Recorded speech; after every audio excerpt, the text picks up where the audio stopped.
Hindi totoo na ang pagiging masaya ay dapat 24/7. Aha!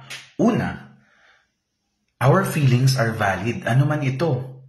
Nalulungkot tayo, naiinis, nagagalit, masaya, natatakot. Lahat na yun ay mga reaksyon sa iba't ibang sitwasyon na nangyayari.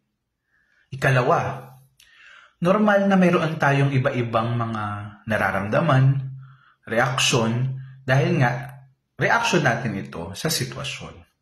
Ayan. Ikatlo, no to toxic positivity, no?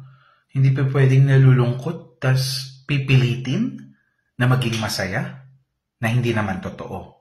Ayun.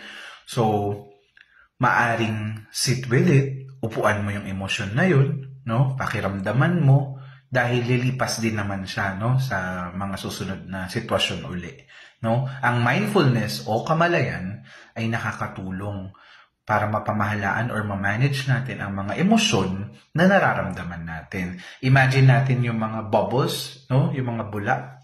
Ayan, na nandyan siya, pwede mo siyang pakiramdaman sa kasalukuyan at pagtagal-tagal sa kinalaunan, pagbabago ng sitwasyon ay humuhupa din naman. Then makakaramdam ulit tayo ng panibago na namang mga emosyon.